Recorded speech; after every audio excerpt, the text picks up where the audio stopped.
this is a lawsuit that never should have needed to have been filed, and an issue that we shouldn't be fighting over, but nevertheless, opportunity to acknowledge the really good work that's being done here in Rhode Island on behalf of some of our most vulnerable residents. And because of the federal context of this, Rhode Island continues to lead the way, might I add. In a minute, we'll hear from the amazing mayor of Central Falls, Mayor Rivera. I want to acknowledge, and we'll hear from in a moment, Miriam Weisenbaum, who will be speaking on behalf of Democracy Forward's lawyer committee for Rhode Island, who represented us in court and continues to do excellent work on so many pressing issues that we're facing from the federal government right now.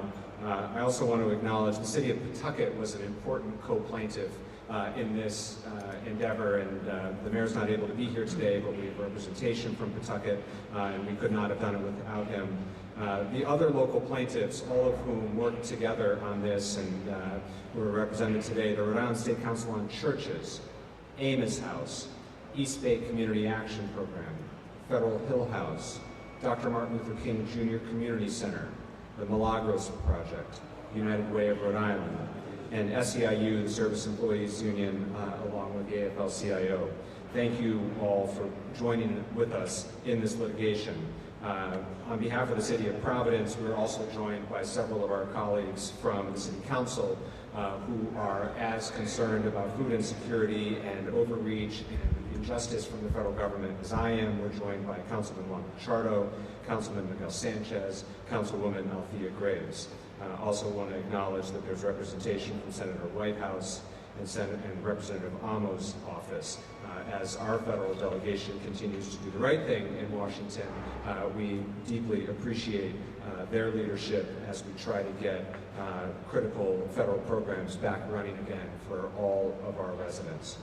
And so we're here today to acknowledge that on Friday, just across Kennedy Plaza in federal court, Providence, along with the other co-plaintiffs that I mentioned, had a victory on behalf of thousands of families, seniors, and children, all of whom rely on SNAP benefits. This will provide critical relief for those families and also continue to provide relief for families across the nation because of its impact. I'm very proud to stand here in solidarity with all of the organizations, churches, community leaders, other elected officials that I mentioned.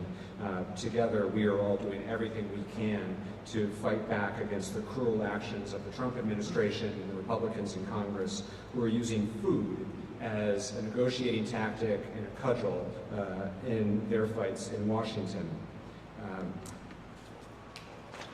This lawsuit was filed resulting in an injunction that will provide broad-scale relief benefiting not just the people of Providence, but families across the nation. And while it's a victory for decency, fairness, and for every community working hard, as I mentioned, it's not something that we should have had to do in the first place.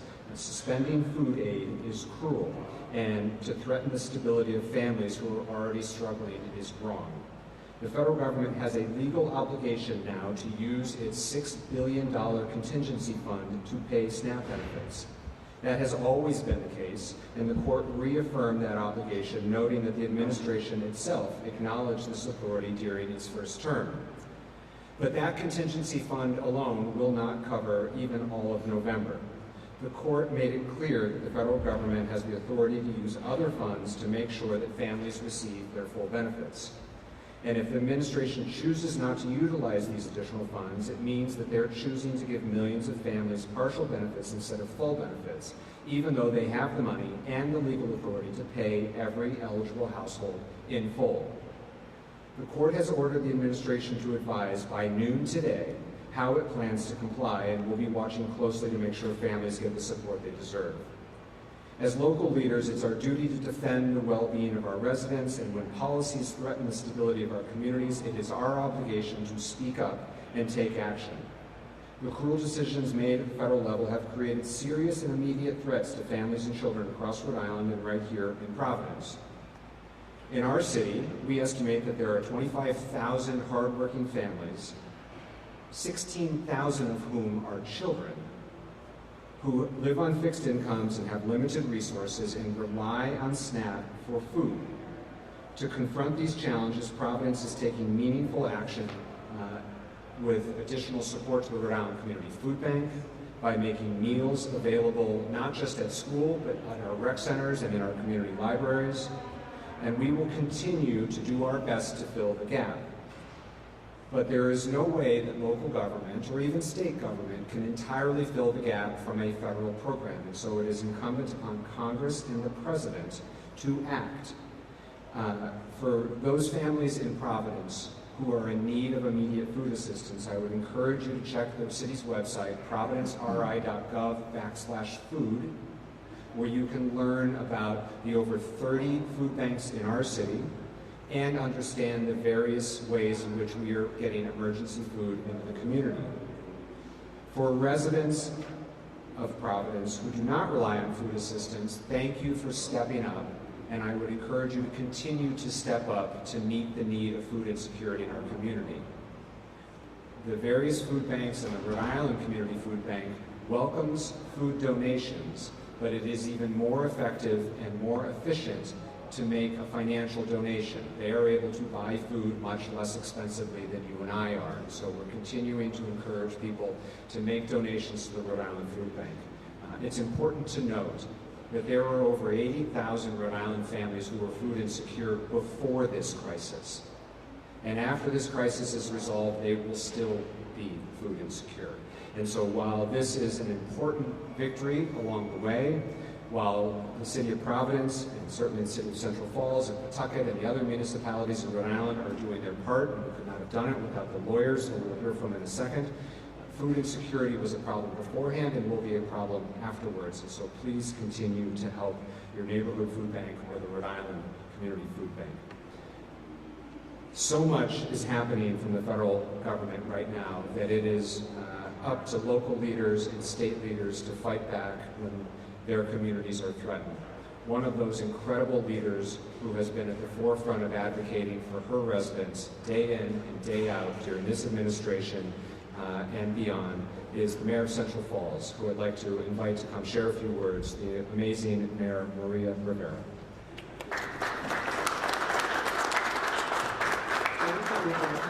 Good morning. I want to start by thanking Mayor Smiley and all of our partners across the country who have stood together in this fight to fiercely defend families' right to food security. I so wish we were not having this conversation right now with this press conference. I also want to recognize the powerful legal teams at Democracy Forward and the Lawyers Committee for Rhode Island who have led this case for us. Their incredible work helped secure a big legal victory for families nationwide. Thank you so much for advocating for our families. In our city of Central Falls, nearly 1 in 4 residents, more than 5,000 people rely on SNAP to feed their families. It's thousands of children in just 1 square mile. Let that sink in. That means hunger touches almost every block in the city of Central Falls, every school, every classroom, and every street. When the administration decided to withhold benefits, we didn't wait for someone else to act.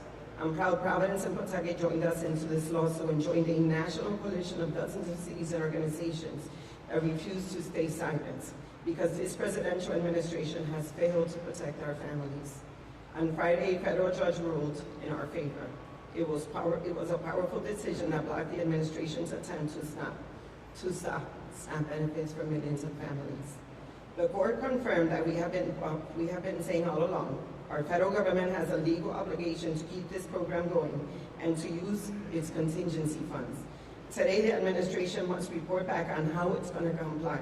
I know we will all be watching, and it's a reminder that our work is not over and we're going to continue fighting.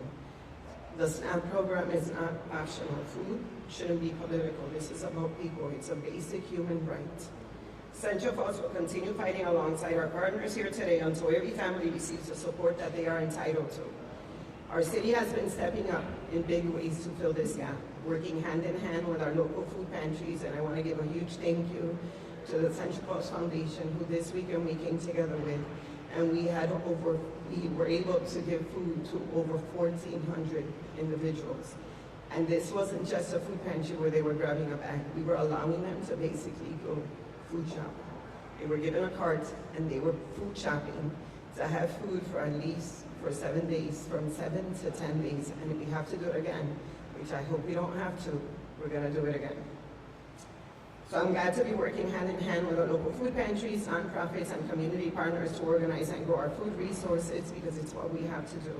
I know Mayor Smiley and Mayor Brebian care deeply about their communities and have been stepping up to do the same, because this is how we lead. We fight in court for justice and on the ground for our community.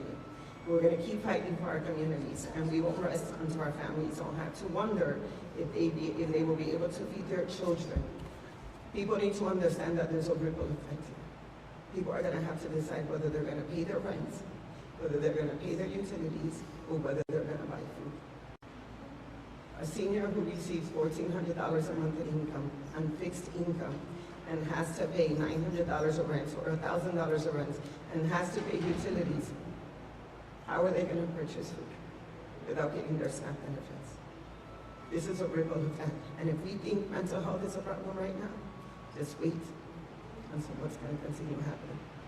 We hope that we get an answer by 12 o'clock so that families can get their SNAP benefits and we can start helping families as soon as possible. Thank you so much. Thank you, Mayor. We are fortunate to have incredible lawyers in our community with the public's interest in mind. In a moment, we'll hear from one.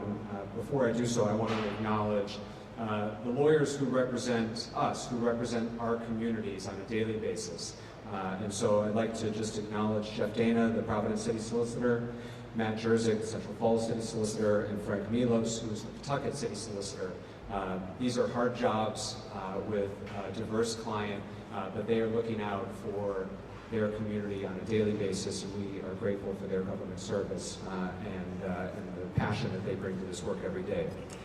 They rely on outside expertise as well, though, and we are blessed to have many highly effective, widely respected public interest lawyers here in our community who give of their time and expertise. The Democracy Forward Lawyers Committee for Rhode Island has been doing exceptional work this year. We're going to hear from Miriam Weisenbaum on behalf of the committee to talk about this case. Miriam? Thank you. Thank you. Thank you, Mayor Smiley, Mayor Rivera, the representatives from Pawtucket, and a biggest thank you to the 10 plaintiffs, the 3 cities, the nonprofits, the faith groups who stepped forward and stepped up. As we've heard, across this state, in fact across this country, people have been, to use the court's word, terrified, carrying out a nationwide fire drill to put food on the table while we all held our breath to see if this administration is going to keep funding the largest anti-hunger program in the United States. Well, at the same time, something else was happening. These plaintiffs, represented by the Lawyers Committee for Rhode Island, working with Democracy Forward, including the 2 amazing civil rights lawyers here with me today, Amy Romero and Kevin Love Hubbard, we stood together, we called foul, and we met the administration in court. And why did we do that? Because what they are trying to do is unlawful. It's unconstitutional. And that's not just us saying. 2 distinguished federal courts agreed, which I think goes to show that together we can stand up and together we can win. So what's next? Well, we've seen a tweet from the president saying, and I quote, "I'll ask the court to clarify how we can legally fund SNAP as soon as possible." Okay, wait a minute. Let's get this straight. You could have done a thing. You wouldn't. You dangled food for children while the whole country panicked. And now you're going to claim to do the thing you could have done all along? And we're watching to see whether this game is going to be repeated. Because that's our job, is to stand up and call foul when it happens. We'll learn more at noon today about the administration and whether it is going to fully fund SNAP for November, which it has both the resources and the legal authority to do. And these lawyers and these plaintiffs are going to be watching every step of the way to hold this government accountable to the laws of this country. Thank you.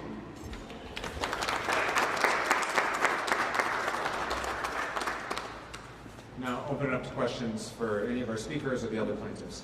Pat. Mayor Smiley, the lack of contingency planning at the federal level has been regretted, leading to a real crisis community.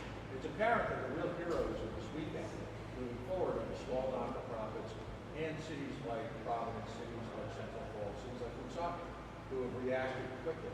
Is it time for the federal government to start moving a lot of these resources directly impacting communities outside of the federal government's purview and outside of state government?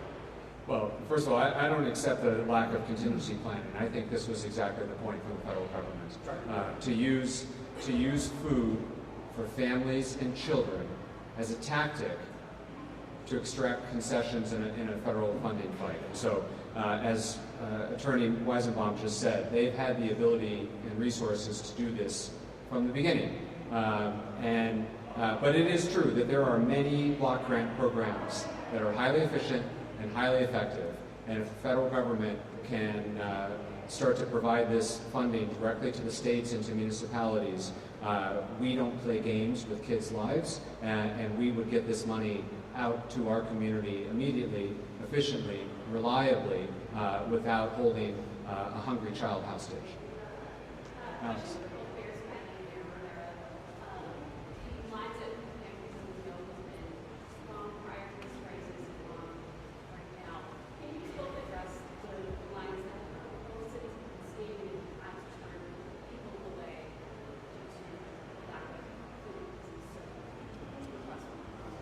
So you're right, there was food insecurity before this crisis. It has been exacerbated because of it, which is why we're surging resources directly to the Rhode Island Community Food Bank for them to then serve as the central hub to feed the over 30 food banks in Providence alone. In Providence, we have quite a few food banks, and some of them are only open a couple days a week, some of them are neighborhood-based, and so there are sometimes shortages and there are various hours of operations, which is why at our city's website, providenceri.gov/food, we have a dynamic, real-time updated map so that residents can know that if a certain food bank is offline because they're waiting to be refilled and such, there's always an up-to-date list of who has food available that day or that scheduled hours of operation.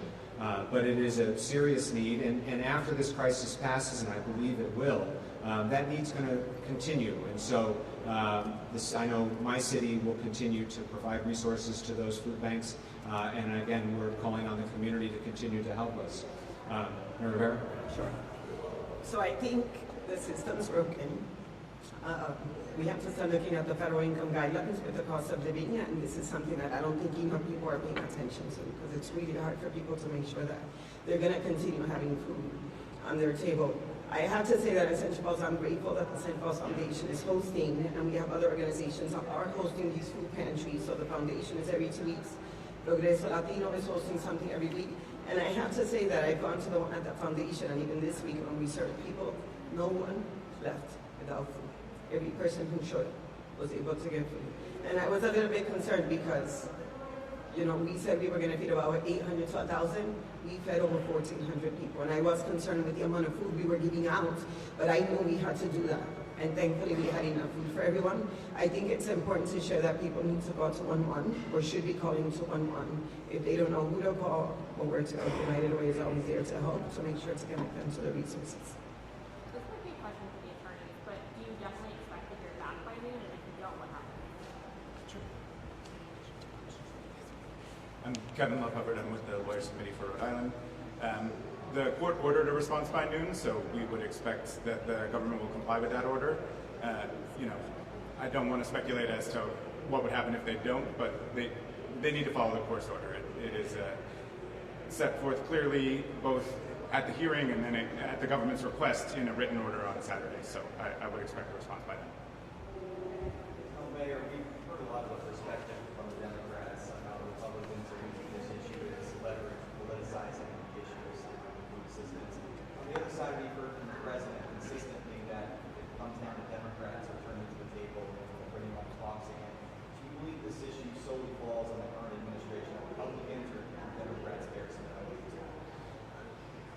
So, first of all, the presidency, the House, and the Senate are all controlled by the Republicans.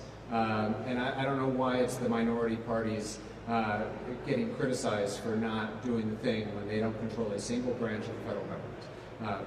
Secondly, this has lasted so long now that even the discussion around a, quote, clean CR, the CR only has a couple weeks left in it. The government needs to get together and pass a new budget. And sure, I think everyone should be talking. We're talking about real lives in Providence, 200,000 residents, 25,000 of whom are on food stamps, 1 in 4 residents in Central Falls. These are real lives. Everyone, both parties, should absolutely be talking and working on a resolution. But the other thing that has happened, which has been the sticking point on behalf of the Democrats in Congress, has been the Affordable Care Act subsidies. We are now in open enrollment, and Americans, Rhode Islanders, Providence residents are starting to see the effect of those subsidies expire and the cost for their health insurance doubling, tripling, even worse, depending on family composition and where you are in this country. And so it is time for them to come up with a global resolution, but it is the Republicans in the driving seat, in the presidency, the Senate, and in the House. So I do not find it credible to say the Democrats own a piece of this. They don't control a single House of Congress or the presidency. It's time for them to knock it off and get back to work. Mayor, the governor passed is surging funds to try to fill the gap, especially for families in particular. It's November 3rd now. How many people have missed out on their EBT payments so far? So I applaud the governor's emergency actions to try to get as much help as possible wherever possible. My understanding of his action it will apply only to families, and it was a fraction of the benefits, which is better than nothing, to be sure. And I'm grateful to him, and as a Rhode Islander, I'm proud that we're trying to pull funds from wherever possible. As for the quantity of families that were served through that state program or not, you'd have to ask the state. I'm not an expert on that. Great. Thank you, everybody. Thank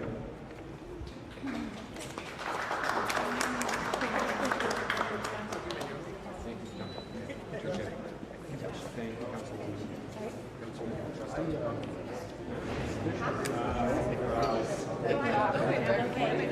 gonna watch it from his side.